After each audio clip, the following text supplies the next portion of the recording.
नमस्कार। मैं हूँ प्रेम क्षमा मैं हूँ प्रेम कुमार। प्रेम से बोलो सत्य बहुमत। आपका बहुत बहुत स्वागत है इस चर्चा में। सत्य बहुमत जो देश की ज़रूरत है वो है सत्य बहुमत। कैसे ज़रूरत है, क्यों ज़रूरत है, वक्त की ज़रूरत सत्य बहुमत क्यों है, इसी पर आज हम विचार विमर्श करने वाले हैं। तो सत्य बहुमत जब हम बोलते हैं कि वक्त की ज़रूरत है, तो ये वक्त की ज़रूरत क्यों है, सत्य बहुमत क्या है, क्यों ये इतना अनिवार्य है और अपरिहार्य है। सत्य बहुमत लोकतंत्र का आधार है,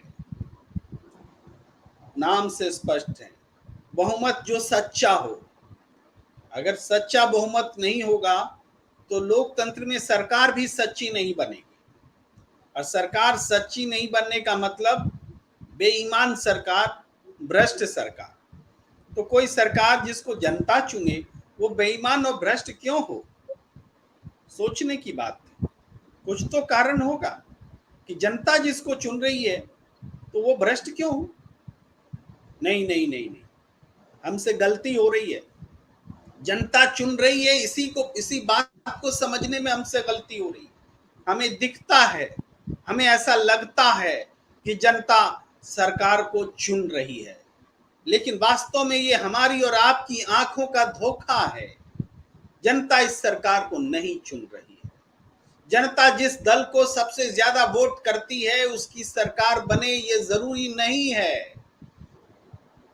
जनता तो सांसद चुनती है, जनता तो विधायक चुनती है, लेकिन सरकार सरकार वही सांसद जो चुने हुए सांसद हैं वो सरकार चुनती है, सरकार बनाती है। लेकिन जो सरकार बनती है उसको क्या जनता का वाकई बहुमत होता है? नहीं होता है। कर्नाटक में आपने देखा था, मध्य प्रदेश में आपने देखा था। कर्नाटक में पिछली सरकार में कांग्रेस को ज्यादा वोट मिले थे, सरकार भारतीय जनता पार्टी की बनी थी। मध्य प्रदेश में भारतीय जनता पार्टी को ज्यादा वोट मिले थे, सरकार कांग्रेस की बनी थी। बाद में टूट फूट हुई, दल बदल हुआ, ज्योतिरादित्य सिंधिया ने खेल किया और सरकार बदली। लेकिन जनता जिसको वोट करे उसकी सरकार बने ये जरूरी नहीं है। और हम इसी को कह रहे हैं ये झूठा बहुमत है। झूठे बहुमत से सरकार बनती है। जब सरकार ही झूठे बहुमत से बनेगी तो सरकार भ्रष्ट क्यों नहीं होगी। इस पर विस्तार से बात करेंगे, हम चर्चा करेंगे। हम पैनल खोल रहे हैं, हमारे साथ जुड़ रहे हैं सत्यदेव चौधरी जी। आप सत्य बहुमत पार्टी के संस्थापक नेता हैं। हमारे साथ जुड़ रहे हैं वरिष्ठ पत्रकार राजीव रंजन सिंह जी, पटना से जुड़ रहे हैं। आपका भी बहुत बहुत स्वागत है। और हम इस चर्चा की शुरुआत करते हैं। सबसे पहले सत्यदेव चौधरी जी आपसे ही शुरू करते हैं कि हम आज जो देश में बहुमत है इसको झूठा बहुमत क्यों बोले। पहले तो ये बहुमत झूठा है, आंखों का छलावा है, बोलेंगे तब तो किसी सच्चे बहुमत की बात आएगी। पहले ये बताइए झूठा बहुमत कैसे है। जी धन्यवाद प्रेम जी। देखिए, ये झूठा बहुमत इसलिए है कि इसके अंदर मतदाताओं की कोई भूमिका, कोई प्रभाव या कोई महत्व नहीं है। मतदाता केवल एक चुनाव के नाटक के अंदर, एक अभिनय के रूप के अंदर आते हैं, जिसमें बहुमत का पात्र जो है वो अदृश्य है। क्योंकि नहीं तो चुनाव होने के बाद तो एकदम से स्पष्ट हो जाना चाहिए था ना कि भाई बहुमत इसका बनेगा। तो ये चुनाव होने जी के बाद भी जब बहुमत का फैसला नहीं होता, इसलिए ये झूठा बहुमत है। इसलिए यह बहुमत से ठीक नहीं है। जी अगर मतदाताओं चुनाव के बाद यदि मतदाताओं की कोई भूमिका, प्रभाव या महत्व होता बहुमत के अंदर, और इस बात को ये बहुत आसानी से समझा जा सकता है कि देखिए, एक सांसद मान लो 1000 वोटों से जीता, दूसरा सांसद 1 लाख वोटों से जीता, तीसरा सांसद 3, 4 या 5 लाख वोटों से जीता। और जीतने के बाद में जब सबका महत्व एक जैसा है, सबकी संख्या एक हो गई, 1000 वोटों से जीतने वाला भी एक है, 5 लाख वोटों से जीतने वाला भी एक है, तो जिन लोगों ने जिस सांसद ने 5 लाख वोट ज्यादा लेके जीते, वो जब जीता होगा, वो सांसद तब जीते होंगे जब उन्होंने कोई काम अच्छा करके दिखाया होगा, कोई लोगों के बीच में रहे होंगे, लोगों के बीच में ज्यादा वो लोकप्रिय है। अगर ऐसा नहीं होता तो उनको 5 लाख वोट नहीं मिल सकते थे। और जीतने के लिए, क्योंकि 5 लाख वोटों की आवश्यकता है ही नहीं, जीतने के लिए तो देखिए औरों से ज्यादा वोट होने चाहिए। अगर एक वोट भी ज्यादा है तो आप जीत जाओगे, आप सांसद बन जाओगे। तो जिस राजनीतिक व्यवस्था में मतदाताओं का कोई महत्व, भूमिका या प्रभाव नहीं है, वो झूठा लोकतंत्र या झूठा बहुमत नहीं हुआ तो क्या हुआ?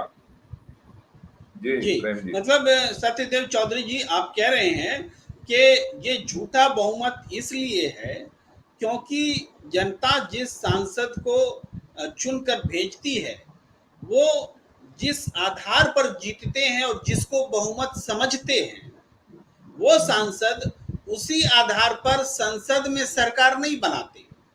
वहां पर बहुमत की एक दूसरी परिभाषा मन मुताबिक तरीके से आ जाती है, जिसको मैजिक फिगर हम बोलते हैं।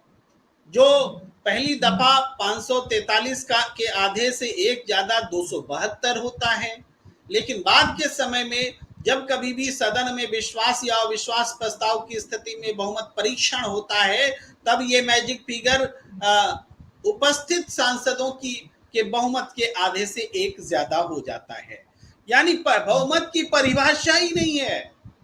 जब बहुमत की परिभाषा नहीं है, सरकार बन रही है और सांसदों के बहुमत से बन रही है, और सांसदों के कुल बहुमत, उन सांसदों के बहुमत से सरकार बन रही है जिन सांसदों के मिले सारे वोटों को अगर हम जोड़ दें तो वो वोट बहुमत नहीं है, ऐसा होता है। तो हम इसको क्यों नहीं छद्म बहुमत कहें, झूठा बहुमत कहें, और यहीं पर जरूरत आ जाती है सत्य बहुमत की, कि सत्य बहुमत जब होगा तो सरकार भ्रष्ट नहीं होगी। सरकार भ्रष्ट नहीं होगी तो भ्रष्टाचार से लड़ने की ताकत ईमानदार सरकार में ही होती है। और इसी बात को लेकर मैं आता हूं राजीव रंजन सिंह जी के पास कि राजीव रंजन जी, सत्य बहुमत से किसी सरकार का जुड़ा होना, किसी सरकार का सत्य बहुमत पर आधारित होना कितना जरूरी है?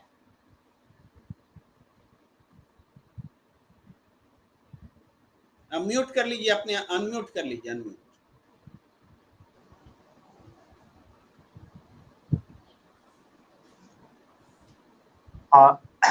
जिस बहुमत की आप बात कर रहे हैं, सत्य बहुमत की, यह एक अपने आप में लोकतंत्र को मजबूत करने वाला कॉन्सेप्ट है मेरे हिसाब से। यदि ये कॉन्सेप्ट जो है वो धरातल पे उतर जाता है और इसको पूरा देश जो है वो स्वीकार कर लेता है, और इस बहुमत के जरिए जो एक मॉडल है, इस मॉडल के जरिए यदि भारत में चुनाव होने लगे, तो हमें लगता है कि लोकतंत्र में, समय के साथ हम कहते हैं कि लोकतंत्र में बहुत सारी खामियां हैं, बहुत सारी बदलाव की आवश्यकता है, हमें उसे फोकस करना चाहिए, हमें उसे बदलना चाहिए। तो मेरे ख्याल से यदि आप एक बदलाव लाते हैं, जो सत्य बहुमत का जो कॉन्सेप्ट है उसको यदि स्वीकार लिया जाता है भारतवर्ष के द्वारा, और भारत में इस मॉडल, इस प्रारूप में यदि चुनाव कराना शुरू हो जाता है, तो हमें लगता है कि लोकतंत्र जो है वो स्वतः अपने आप जो है मजबूत हो जाएगा, और बहुत सारी जो कमियां हैं लोकतंत्र में वो स्वतः जो है वो खत्म हो जाएगी। उदाहरण स्वरूप हम ये कह सकते हैं कि अभी चुनाव होने के बाद में, जैसा कि चौधरी साहब फरमा रहे थे कि अभी चुनाव होता है, और आप भी बता रहे थे कि अभी चुनाव होता है, आपने उदाहरण दिया कर्नाटका का, आपने उदाहरण दिया मध्य प्रदेश का। तो अभी मध्य प्रदेश में वैसे मतदाता जो कि कांग्रेस पार्टी को सत्ता में लाने के लिए वोट किया था और उसके माथे पे बैठ गए हैं शिवराज सिंह चौहान, तो वो बचे हुए समय में अपने आप को कोसता होगा और कोसता है कि हमने चुना किसी को और शासन कर रहा है कोई और। तो ये लोकतंत्र की बहुत बड़ी कमी है। यहाँ पर यदि सत्य बहुमत का कॉन्सेप्ट लागू हो जाता है तो इस तरह की बात, जैसे कि कर्नाटका में हुआ था, अभी मध्य प्रदेश में हुआ है, महाराष्ट्र में हुआ है, इस तरह की बात जो है वो देखने को भारतवर्ष में कहीं नहीं मिलेगी। तो लोकतंत्र की जो सबसे बड़ी कमी हमें दिखती है वो स्वतः दूर हो जाएगी मेरे हिसाब से। जी, जी। बिल्कुल आप सही बात और अच्छे तरीके से समझा रहे हैं कि किसी सरकार का सत्य बहुमत पर आधारित होना कितना ज़रूरी है। मैं यही सवाल लेकर के सत्यदेव चौधरी जी के पास दोबारा आता हूँ कि किसी सरकार का सत्य बहुमत पर आधारित होना क्यों ज़रूरी है? देखिए प्रेम जी, आप ये बताइए कि 75 साल बीत जाने के बावजूद भी जब ये हमारी सांसद इतने कम समय के अंदर अंदर पता नहीं अनगिनत बिलों को पास कर देती हैं, एक बहुमत के ऊपर चर्चा क्यों नहीं कर लेते? बहुमत का बिल क्यों नहीं बना देते? एक बहुमत को भी परिभाषित कर दो, भाई चुनाव होने के बाद में इस इसको बहुमत माना जाएगा। या तो कहो जी कि सांसदों के बहुमत से बहुमत बनेगा, या कहो जी वोटों के बहुमत से बहुमत बनेगा, या ये कहो कि साहब नहीं है तो जब तक भ्रष्टाचार नहीं हो जाएगा, जब तक भ्रष्ट समझौते नहीं हो जाएंगे, भ्रष्टाचार का लेन देन नहीं हो जाएगा, तब तक हम बहुमत मानेंगे ही नहीं। इसका मतलब तो यही हुआ ना, जब आपने सांसदों को जोड़ना है, 272 सांसद चाहिए आपको कम से कम, और अभी तक संसद में अभी तक कोई उपस्थित हुआ ही नहीं है। तो अगर आपके पास 250 सांसद हैं तो बाकी के 22 सांसद कैसे आएंगे? क्या बिना भ्रष्टाचार के समझौतों के आ सकते हैं? नहीं आ सकते। इसका मतलब क्या हुआ कि ये तो देखिए, जब हमारी परंपरा और विवेक ऐसा बन गया, इसका मतलब ये हुआ कि राष्ट्रपति जिसको प्रधानमंत्री या सरकार बनाने के लिए निमंत्रित करते हैं, वो स्वयं इस बात को प्रोत्साहित करते हैं कि भाई जब तक आप भ्रष्टाचार नहीं कर लोगे, जब तक गठबंधन के भ्रष्ट समझौते नहीं कर लोगे, तब तक ये बहुमत माना ही नहीं जाता। ये चक्कर पड़ गया हमारी राजनीतिक व्यवस्था में। और हमारी क्या विडंबना है कि हम बहुमत के ऊपर चर्चा नहीं करते। क्यों नहीं करते? आज तक मैंने तो इतनी उम्र के अंदर किसी राजनीतिक पार्टी को, किसी नेता को, किसी मंत्री को बहुमत के ऊपर चर्चा करते हुए नहीं सुना। ये तो कहते हैं जी कि हमारी बहुमत से सरकार बनी हुई है, हमारी प्रचंड बहुमत है, हमारा पूर्ण बहुमत है, हमारा गठबंधन का बहुमत है। वाह भाई, गठबंधन का भी कोई धर्म होता है क्या? कुछ प्रधानमंत्री तो गठबंधन को धर्म मानते हैं कि हम गठबंधन का धर्म निभा रहे हैं। गठबंधन का भी धर्म होता है कोई?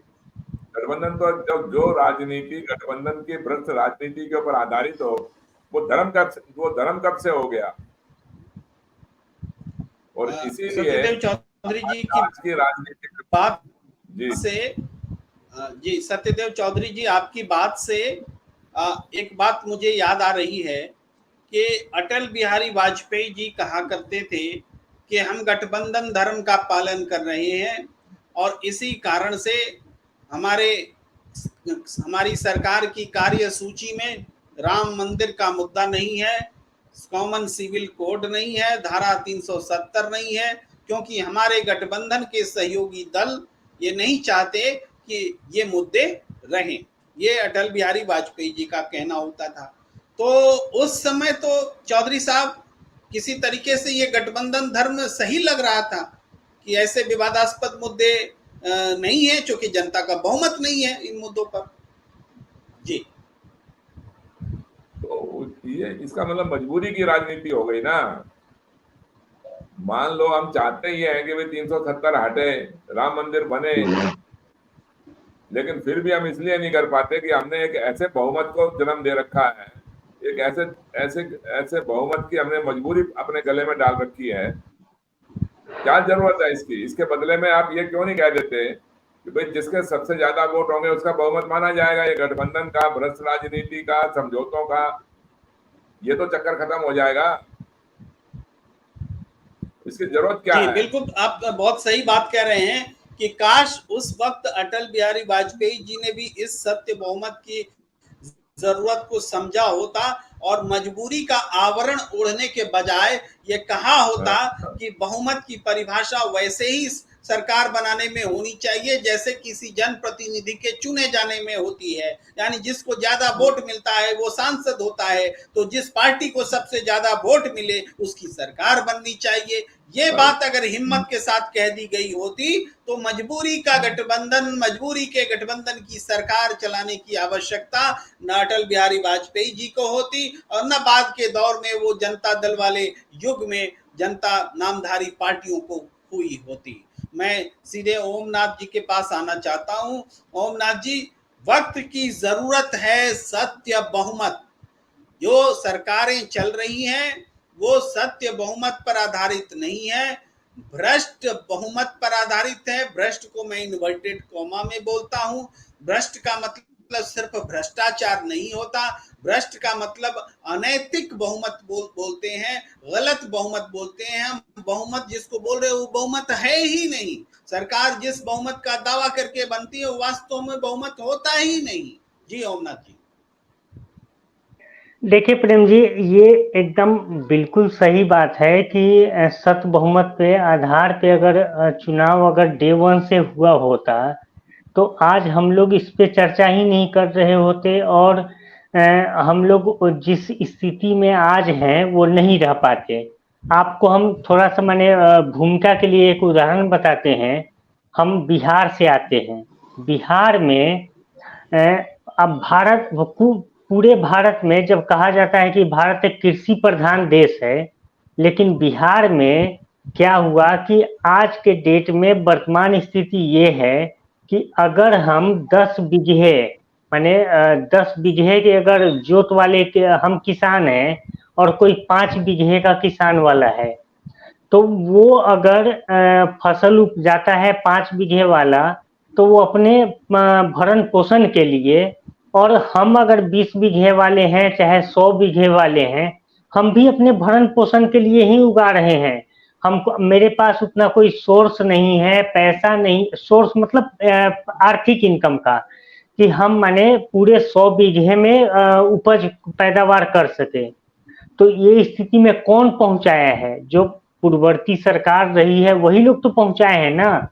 कोई वर्तमान सरकार आज उसमें और ज्यादा माने, जैसे अगर हम पहले अपने खाने पीने के लिए उपजा लेते थे, आज वो सरकार वो भी मना कर रही है कि तुम अपने लिए उपजाओ मत, मेरा खेत तुम्हारा खेत है, तुम माने वो खेत का क्या करोगे। तो महंगाई के कारण माने ऐसा आप जो उदाहरण दे रहे हैं उसको थोड़ा और समझाते हैं। कई हमारे साथी बताते हैं जब वो अपने गांव जाते हैं महल नुमा घर खंडहर बना हुआ होता है।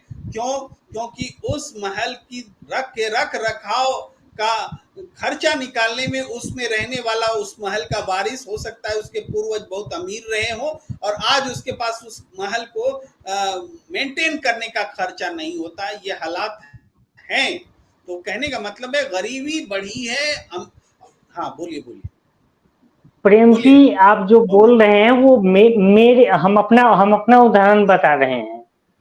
मेरा घर 48 कमरों का घर था, हाँ, गांव में। आज वहां पे कोई नहीं है, वो पूरा ढह चुका, और कहिएगा कि आप क्यों नहीं उसको बनाए। तो हम तो यहाँ अपने दिनचर्या के खर्चा के लिए जद्दोजहद कर रहे हैं और हम 3 कमरों के रूम में रह रहे हैं।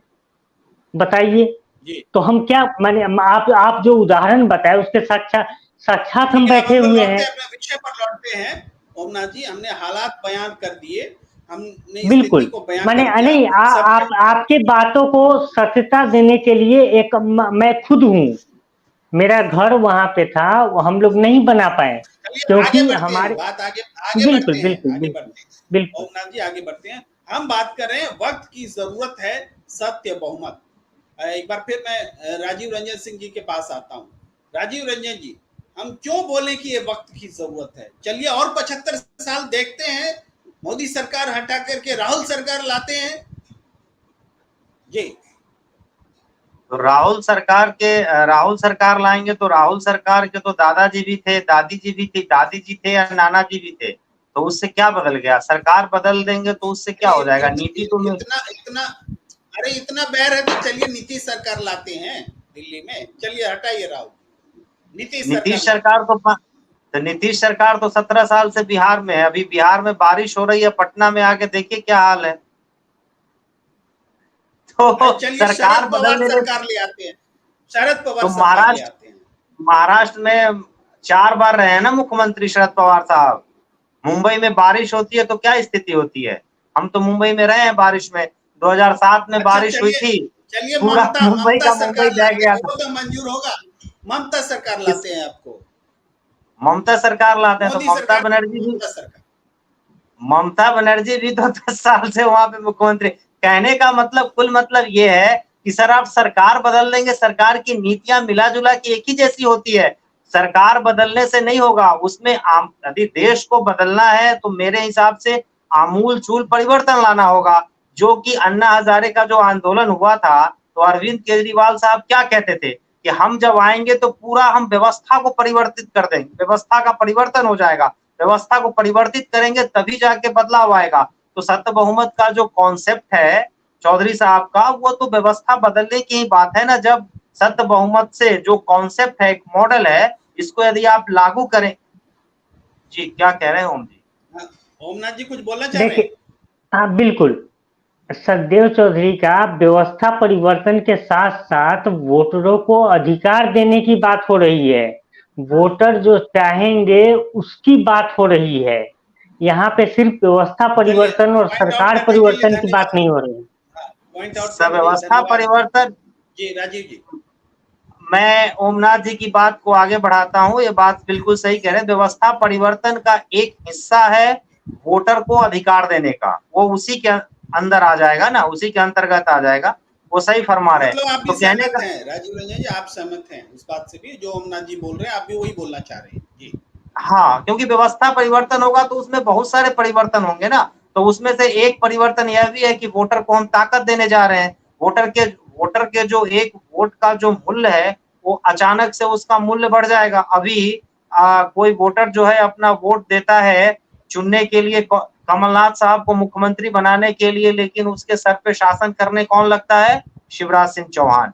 तो वो तो अपने आप को छला हुआ महसूस करता है। तो सत्य बहुमत का जो मॉडल लागू हो जाएगा, तो जिस व्यक्ति के लिए, जिसको शासन करने के लिए वो वोट देगा, शासन उस पर वही करेगा।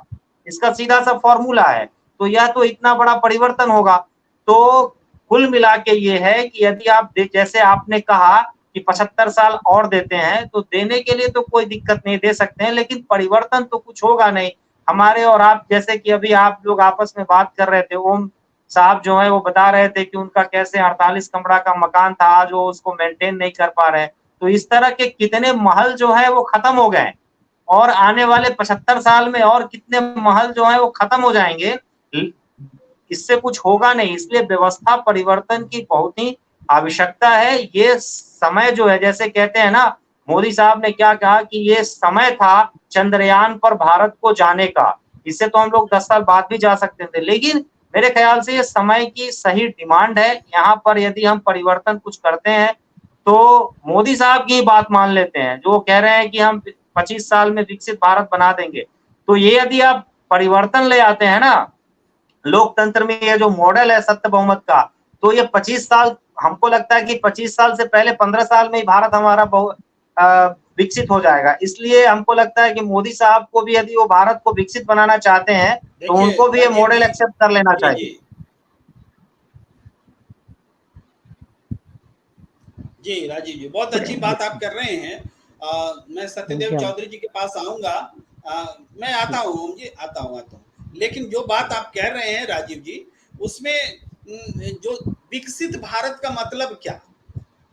भारत के जो अधिसंख्य आबादी है, उनकी जब प्रति व्यक्ति आय बढ़ेगी, उनका जब जीवन स्तर सुधरेगा, स्टैंडर्ड ऑफ लिविंग, तो मूलभूत जरूरतें पूरी होंगी, तभी तो विकसित भारत बनेगा।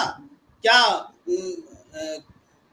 Express way, metro train, bullet train, हवाई जहाज, इतने मात्र बन जाने से विकसित भारत हो जाता है? ये बड़ा सवाल है। इस सवाल को लेकर हम सत्यदेव चौधरी जी के पास आते हैं, लेकिन इससे पहले ओम जी कुछ कहना चाहते हैं, सुन लेते हैं, फिर चौधरी साहब। देखिए, आप लोग माने हम एक लेमैन के भाषा में आपको बता रहे हैं प्रेम जी, क्योंकि हम माने ग्रामीण परिवेश में ज्यादा दिन तक माने रहे हैं अपने उम्र के अब तक वर्तमान में, और उसके बाद तमाम लोगों के बीच में रहे हैं। तो हम आपको बता रहे हैं, जैसे सत्यदेव चौधरी जो बात कर रहे हैं ना, वो आज हम लोगों को अच्छा नहीं लगेगा। माने जो दर्शक हैं उनके लिए हम लोग बोल रहे हैं, क्योंकि सत्यदेव नहीं नहीं, चौधरी जी अच्छा क्यों नहीं बात कर लगेगा? रहे हैं। अच्छा तो लगेगा नहीं ही। नहीं, ओम जी थोड़ा बोलिए, प्रेम जी शब्दों पूरी के चयन में आप प्रेम ख्याल जी रखते हैं। हाँ हाँ, बोलिए बोलिए। प्रेम जी, मेरी पूरी बात हो जाने दीजिए, उसके बाद आप बोलिएगा। जैसे मेरे पास एक कार है, हाँ, कार का हम बॉडी में जाके पेंटिंग करा ले, डेंटिंग करा ले, लेकिन जब तक उसका इंजन दुरुस्त नहीं होगा तब तक उसका कोई मायने नहीं है, कोई औचित्य नहीं है। वो 1 किलोमीटर तक गाड़ी नहीं चलेगी। बाहर से हम पेंटिंग करा ले, बहुत अच्छा डेंटिंग करा ले, लेकिन सत्यदेव चौधरी जी इंजन की बात कर रहे हैं। वो आज के डेट में न मेन स्ट्रीम मीडिया बात कर रही है, न जो बुद्धिजीवी लोग हैं वो बात कर रहे हैं, और इंजन दुरुस्त हो इसकी बात सत्यदेव चौधरी जी कर रहे हैं। अब आपको जो बोलना है बोलिए प्रेम जी। हम मैंने एक जी, मैं उदाहरण देके आपको बताए सत्यदेव हैं। चौधरी जी के पास आता हूँ। और सत्यदेव चौधरी जी जो बात कहते हैं वो लोगों को सीधे समझ में आती है, और आएगी भी, क्योंकि उसमें कोई छुपी हुई बात नहीं है। मतदाताओं को शक्तिशाली बनाइए, मतदाताओं के बहुमत वाली सरकार बनाइए, बहुमत की परिभाषा तय कीजिए। बहुमत वही हो जहां मतदाताओं की संख्या ज्यादा हो, यही तो है बहुमत। तो सत्यदेव चौधरी जी, आप उस सवाल को रखें जो मैंने थोड़ी देर पहले आपसे पूछा था। जी भाई देखिए प्रेम जी, और सारी बातें तो चलो हमने कर ही रहे हैं और हम करते ही रहते हैं, लेकिन आज हमारी क्या विडंबना है, आज हमारी क्या व्यवस्था और लाचारी है कि हम इस बहुमत की परिभाषा नहीं बना पा रहे हैं। ये तो कोई ऐसे रॉकेट साइंस नहीं है ना। आज ना तो कोई राजनीतिक दल बात करता है, जो सत्ता में है वो भी बात नहीं करते, जो विपक्ष में है वो भी बात नहीं करते। ये जब नहीं करते तब हमने इसके ऊपर बात करी ना। बहुमत के ऊपर हमने सत्य बहुमत पार्टी बनाई, चुनाव में भाग लेने की बात कर रहे हैं, और पूरे देश के अंदर अगर एक क्षेत्र से भी अगर आपने चुनाव जीत लिया, लोगों ने इसको जितवा दिया, तो फिर आप देखना कि सारे देश की राजनीति कैसे बदलती है। सबके सब इसको समर्थन देना आरंभ कर देंगे, क्योंकि झूठ के कोई पैर नहीं होते। इसी प्रकार आज तक आप जो भ्रम के अंदर जीते रहे, लाचारी में जीते रहे, तो जीते रहे, और आने वाले 75 साल को हमने 75 दिन भी क्यों खराब करने हैं। और अगर सत्य बहुमत की सरकार की चर्चा भी होने लग गई, सरकार बनने के बाद, तो आप देखना कितना जल्दी हर चीज का परिवर्तन मिलेगा आपको, रोजगार में, गरीबी के अंदर, अपराध के अंदर, भ्रष्टाचार के अंदर। और अगर मान लो जीत गए, फिर तो आपको होना ही, फिर तो ये सारा काम बहुत जल्दी से जल्दी हो जाएगा। सारा देश एक तरफ हो जाएगा फिर तो सत्य बहुमत की तरफ। और एक क्षेत्र के अंदर तो उदाहरण बनाना कोई बहुत बड़ी बात नहीं है, कोई बहुत मुश्किल बात तो है ही नहीं। और अगर इस सत्य बहुमत की बात को मान लो, जो आज की राजनीतिक व्यवस्था के अंदर जो लोग भी सत्ताधारी हैं या विपक्ष वाले हैं, मैं इनकी आलोचना भी नहीं करता, जबकि जिम्मेवार तो यही लोग हैं। इस भ्रष्ट राजनीतिक व्यवस्था का जिम्मेवार कौन है? मैं मतदाताओं को जिम्मेवार नहीं मानता। मतदाताओं का तो ये उनकी गलती जरूर है कि वो बिना सोचे समझे जिस मर्जी को वोट देना शुरू कर देते हैं। सोच समझ के वोट क्यों नहीं डालते? लेकिन पूरी की पूरी जिम्मेवारी तो आज के दिन जो सत्ता पर है, और विशेष रूप से जो विपक्ष के अंदर है, वो क्यों नहीं समझते इस बहुमत की बात को। और आज नहीं समझेंगे तो इनको समझना पड़ेगा, हम समझा देंगे इनको, समझना ही पड़ेगा इनको। हम क्यों जिए? तुम्हारी भ्रष्ट राजनीतिक व्यवस्था के जिम्मेवार हम थोड़ी हैं। मैं क्यों जीऊं डर के? मैं टैक्स भी दूंगा, वोट भी दूंगा, और मैं डरूंगा भी। ये तो हमारे को स्वीकार है ही नहीं बिल्कुल भी। आप ऐसे कानून बनाते हो कि जिससे कि फिर दूसरा आदमी अपराध करने, भ्रष्टाचार करने के लिए मजबूर हो जाता है, भ्रष्ट समझौते करने के लिए मजबूर हो जाता है। हर जगह समझौता करो, हर जगह समझौता करो। ये तो देखिए, आपको आज के दिन इस वक्त की जरूरत को समझना पड़ेगा, और जितना जल्दी समझ जाओगे उतना ही अच्छा है सभी के लिए, इन राजनीतिक पार्टियों के लिए भी, सत्ताधारियों के लिए भी, विपक्ष वालों के लिए भी। और ये नहीं समझेंगे, नहीं करेंगे तो जनता इनको समझा देगी। ये कोई हमारे ऊपर एहसान नहीं हो रहा। आप सरकार चला रहे हैं तो क्या एहसान कर रहे हैं हमारे ऊपर? सारी सत्ता की मौज तो आप ही लोगों ने ली है। लोगों को क्या मिला उसके बदले में? आज मुझे बताइए, एक भी आदमी ऐसा है जो जीएसटी का भुगतान ना कर रहा हो, जीएसटी का टैक्स ना चुका रहा हो? एक दो बिस्कुट खाएगा, एक चाय पिएगा तो भी वो टैक्स का पैसा दे रहा है, और उस टैक्स के पैसे का दुरुपयोग कितना हो रहा है। ये तो विलासिता में जी रहे हैं सत्ताधारी भी और विपक्ष के लोग भी। गरीब लोगों को क्या मिला उसके बदले में? गरीबों को तो और ज्यादा गरीबी मिली, और बेरोजगारी मिली, और ज्यादा अपराध मिला। वो लाचार हो गए लोग गरीबी के अंदर जीने के लिए। इससे तो अच्छा पहले खेती करते थे, वो ज्यादा अच्छा था। अगर हम तुलना करें तो पहले के जमाने की और आज के जमाने की। आज शहरों में आके हमने क्या मिला? गंदी हवा मिली, गंदा पानी मिला, रहने को जगह नहीं है, रोजगार नहीं है। जी, सत्यदेव चौधरी साहब की बातों से हमें ध्यान आता है कि सामंत काल में राजा या जब कोई विदेशी शासक यहाँ आए तो वो लोग टैक्स वसूली के लिए जैसे भी हालात हो बहुत जोर जबरदस्ती करते थे, पूरे गांव में जुल्म करते थे, और यहाँ तक कि 2-2 तिहाई टैक्स आमदनी का वसूल करके लेके चले जाते थे। 40% तो आम बात होती थी, और लोग कराते थे, बगावत भी होती थी, विरोध भी होता था। लेकिन आज के जमाने में तो वो गुंडागर्दी करने की जरूरत ही नहीं है। ये तो कानून बना दिया गया, कानून खुद ही गुंडागर्दी कर रहा है। हर आदमी से जीएसटी कोई इनकम का टैक्स नहीं है। जीएसटी, कभी राहुल गांधी ने इसको गब्बर सिंह टैक्स कहा था, ये वास्तव में गब्बर सिंह टैक्स ही है, जबरदस्ती लेने का। हाँ राजीव जी, मैं कह रहा था सत्यदेव चौधरी साहब को कि हमारे एंकर साहब जो प्रेम सर है, मजबूरी में चश्मा बनवाए हैं, इन्होंने भी टैक्स चुकाया है। मजबूरी टैक्स तो हर किसी को। अभी चौधरी साहब ने कहा कि बिस्कुट खरीदने वाला आदमी भी जीएसटी दे रहा है, और जीएसटी सबसे जबरन वसूला जा रहा है। हम उस दौर में कहने का मतलब हो रहा है। मैं सर आपकी बात को और मजबूती देते हुए कहना चाहता हूं कि आप जो कह रहे हैं कि मजबूरी में भी यदि कोई व्यक्ति कोई प्रोडक्ट को खरीदता है तो भी उसको उतना ही टैक्स देना होता है जितना कि कोई मतलब उस पर कोई रियायत नहीं है। कुल मिला के ये है।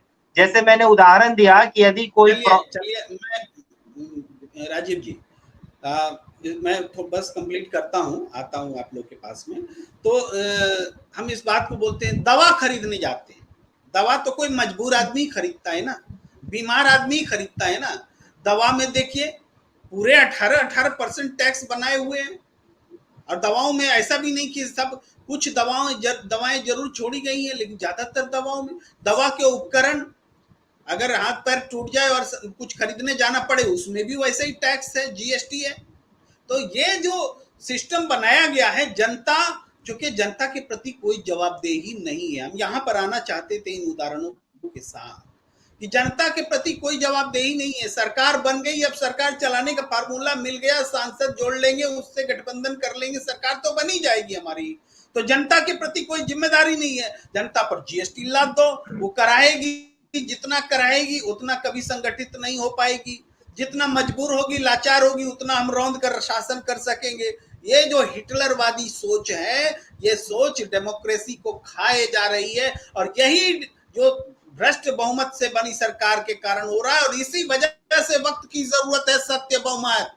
इसी वजह से जरूरत है, वक्त की जरूरत है सत्य बहुमत, क्योंकि सत्य बहुमत अगर नहीं आया तो ये भ्रष्ट बहुमत जनता के ऊपर इसी तरीके से जुल्म करके शासन व्यवस्था को मजबूत करती रहेगी। अब राजीव जी आप थोड़ा बोलिए इसके आगे, तब मैं आता हूं चौधरी साहब के पास दोबारा। इसके आगे बोलते हुए सबसे पहली बात तो ये कि भारतवर्ष में सबसे मुनाफे का कोई व्यवसाय है तो वो है मेडिसिन का व्यवसाय। ये भ्रष्ट हमारी राजनीतिक तंत्र का सबसे बड़ा दाग है। हम जो दवाई खरीदते हैं, दवाई कोई मजबूरी में खरीदता है। जीएसटी की तो बात आप कर रहे हो, तो सरकार टैक्स लेती ही लेती है, लेकिन सरकार को भी पता है कि दवा का जो व्यवसाय है इस पर 200% का मुनाफा होता है, 300% का मुनाफा होता है। सरकार में बैठे हुए हर किसी को पता है। इसके बाद सबसे बड़ा मुनाफे का व्यवसाय है वो शिक्षा है। और आप बताइए कि जो गरीब बच्चा है, गरीब परिवार का कोई बच्चा है, वो वो अशिक्षित ही रह जाएगा, तो वो कहाँ से यूपीएससी का कंपटीशन कंप्लीट करेगा और नीट क्वालिफाई करेगा, आईआईटी क्वालिफाई करेगा और वो जज बनेगा किसी कोर्ट का। तो ये सारी चीजों को क्या राजनीति व्यवस्था के अंतर्गत जो नेता हैं हमारे, क्या वो नहीं जानते हैं? बिल्कुल जानते हैं। और यह भी एक बहुत बड़ा धब्बा है, दाग है, हमारा जो लोकतंत्र है उसका एक आप कहिए कि नेगेटिव पॉइंट है। और इसको यदि आपको बदलना है तो उसके लिए आपको व्यवस्था बदलना होगा। और उसके लिए जो हमारा जो मॉड्यूल है सत्यदेव चौधरी साहब का, सत्य बहुमत, इस मॉड्यूल को यदि आप लागू करेंगे तो ये जितनी सारी खामियां हैं, जिसको जानते हुए राजनेता जानते हैं, फिर भी उसमें कुछ भी उनको बदलने की जरूरत नहीं है, क्योंकि वहां सबसे जो है प्रत्यक्ष रूप से अप्रत्यक्ष रूप से, मूलतः कैसे कहिए और बड़े पैमाने पर अप्रत्यक्ष रूप से वो सभी जुड़े हुए हैं और उनको फायदा होता है इन सब चीजों से, इसलिए वो बदलना नहीं चाहते हैं। लेकिन जब सत्य बहुमत की जो बात आएगी तो ये सब स्वतः, मेरे हिसाब से स्वतः ये सब जो है वो बदल जाएगा। तो हम जो कहते हैं, आपने जो कहा कि यदि भारत को विकसित बनाना है तो सिर्फ मेट्रो से, सिर्फ हाईवे बनाने से और सिर्फ वंदे भारत लाने से ही, लॉन्च करने से ही हमारा भारत जो है वो विकसित नहीं होगा। प्रति व्यक्ति आय को बढ़ाना होगा। जो ग्रामीण आबादी जो कि अशिक्षित, शिक्षा पाने से महरूम है, जो एक हाई लेवल स्कूल का बच्चा है और एक जो सरकारी स्कूल में जाने वाला बच्चा है। टिप्पणी ले लेना चाहता हूँ जी, मैं आपने जो बातें कही उस पर मैं ओम जी की टिप्पणी ले लेना चाहता हूँ। ओम नाथ जी, क्या कहेंगे आप कि ये जो व्यवस्था बन रही है? जी बोलिए। देखिए प्रेम जी, हमारे यहाँ टैक्सेशन का माने दोहरा चरित्र हमेशा से रहा है। जैसे मल्टी टैक्सेशन जैसे कि माने हम कार खरीदते हैं तो कार में हम स्टील का टैक्स देते हैं, फिर उसमें रबर पार्ट इस्तेमाल होता है उसका टैक्स देते हैं, उसका जीएसटी जो व्यापार करते हैं वो भरते हैं। उसके बाद कुल मिला के कार में जितना कंपोनेंट लगता है सबका टैक्स हर व्यापारी भरते हैं जीएसटी के माध्यम से, फलाने माध्यम से। लेकिन जब आप बायर की तरह, खरीदार की तरह जाएंगे तो आपको ओवरऑल टैक्सेशन देना पड़ेगा। तो दोहरा टैक्सेशन का ये चलन हमारे यहाँ डे वन से रहा है। लेकिन सत्यदेव चौधरी जी जो बात करते हैं कि देखिए ये बेसिक बात करते हैं, और जब तक बेस आपका ठीक नहीं होगा तब तक आप ऊपर शाखाओं पे, जब आप किसी पौधा में जो उसके रिक्वायरमेंट के लिए पानी है, खाद है, मिट्टी है, अगर मान लीजिए आजकल हम लोग बात करते हैं उसकी क्या बोलते हैं उसको, नेचुरल मतलब ऑर्गेनिक की बात करते हैं, तो अगर ऑर्गेनिक डेवलपमेंट करना है तो सत्यदेव चौधरी के माध्यम से ही आप डेवलप कर सकते हैं। जैसे ये बोलते हैं कि कृषि, चूंकि भारत कृषि प्रधान देश रहा है तो हम लोग उसी में रोजगार खोज सकते हैं। ओमनाथ जी आपके पास आऊंगा, आपकी बातें क्लियर हो गई, स्पष्ट हो गई। मैं सत्यदेव चौधरी जी के पास सीधे आना चाहता हूं कि ये जो हम लोग चर्चा कर रहे हैं कि आम जनता, उनके लिए जीना दुश्वार होता चला जा रहा है। टैक्स का बोझ है भाई, एक तो खाने के लिए भोजन नहीं है, बीमारी का माहौल है, अब बीमार हो जाते हैं तो दवा खरीदने में भी लूट है, तो कहाँ जाएगी जनता, कैसे बचेगी इस तरह के टैक्सेशन से, इस तरह के जन विरोधी सरकार से। जी, इसका तो प्रेम जी फार्मूला सिर्फ सत्य बहुमत ही है, क्योंकि जब तक ईमानदारी नहीं होगी तब तक ये कोई टैक्सेशन के अंदर या किसी चीज के अंदर भी ये ठीक होने वाला नहीं है। मैंने तो जीएसटी से पहले वो टाइम भी देखा हुआ है जहां कपड़े के ऊपर टैक्स नहीं होता था, खाने पीने की चीजों के ऊपर टैक्स नहीं होता था, और कितनी भी शायद दवाइयों के ऊपर भी किसी प्रकार का भी कोई टैक्स नहीं होता था। लेकिन आज के दिन तो पता नहीं, ये सामंती से भी ज्यादा अधिक सामंती युग हो गया, राजनीतिक व्यवस्था हो गई, जहां हर सांसद को हर साल 5 करोड़ रुपए दिए जाते हैं अपने क्षेत्र में खर्च करने के लिए। अब कितने पैसे खर्च होते हैं अपने क्षेत्र के अंदर, क्या करता है वो, उसको कोई पूछने वाला नहीं है। इसी प्रकार लेकिन सर यहाँ एक पॉइंट है, जो 5 करोड़ जो खर्च होते हैं, सांसद के हाथ में पैसे नहीं जाते, वो जिलाधिकारी के पास होता है। जितने का बजट पास होता है वो खर्च होता है, नहीं होता है तो लौट जाता है। इसलिए खर्च नहीं हुई रकम सांसद के पास नहीं होती है। जी, लेकिन सांसद का उसके अंदर तो कुछ ना कुछ तो उसमें इंटरफियरेंस होता है ना, सांसद तो उसकी सिफारिश तो करता है ना, बिल्कुल डिसीजन में इंटरफेरेंस होता है, और सांसद जो सिफारिश करते हैं उसको डीएम इम्प्लीमेंट करते हैं। जी जी, हाँ, तो इसका मतलब क्या हुआ, जब इतना पैसा, जबरदस्त पैसा, चाहे वो डीएम के हाथ में है या सांसद के हाथ में है, किसी के भी हाथ में है, 5 साल के पीरियड के अंदर उसको 25 करोड़ रुपया मिला एक लोकसभा की कॉन्स्टिट्यूएंसी के अंदर। और आप मुझे बताइए कि मैं जैसे आज के दिन चांदनी चौक क्षेत्र की बात करता हूँ, चांदनी चौक में मैं अगले 2024 के अंदर चुनाव में भाग लेने का प्रयास कर रहा हूँ। हर जगह लोगों ने ये कहा जी कि हमारे एरिया के अंदर टॉयलेट नहीं है, महिलाओं के लिए टॉयलेट नहीं है। पुरुष तो फिर भी किसी तरीके से कैसे भी एडजस्ट कर लेते हैं, लेकिन महिलाओं के लिए टॉयलेट नहीं है। इसीलिए महिला कस्टमर महिला ही है, ब्याह शादियों का सामान खरीदने के लिए सारी महिलाएं आती हैं, और महिलाओं के लिए टॉयलेट नहीं है। तो क्या एक सांसद जिसको 5 साल में 25 करोड़ रुपए मिले, वो क्या 25 टॉयलेट भी नहीं बना सकता अपने कॉन्स्टिट्यूएंसी के अंदर? लेकिन नहीं हुआ, और तो कोई काम है ही नहीं। कोई मार्केट उन्होंने नहीं बनाने, कोई स्कूल उन्होंने नहीं बनाने, कोई अस्पताल उन्होंने नहीं बनाने। क्या करते हैं वो 25 करोड़ रुपए का? और जिसके अंदर तो उस एक सांसद के क्षेत्र के अंदर, ये तो एक सांसद का बजट हुआ, उस सांसद के क्षेत्र के अंदर 10 विधायक हैं, 10 विधायकों का बजट और मिला लीजिए आप, कितना हुआ। और फिर उसके नीचे कितने वार्ड हैं, कितने आपके ये जो कॉर्पोरेटर हैं वो हैं, तो कुल मिला के तो पैसे की कमी नहीं है, लेकिन काम होता ही नहीं है।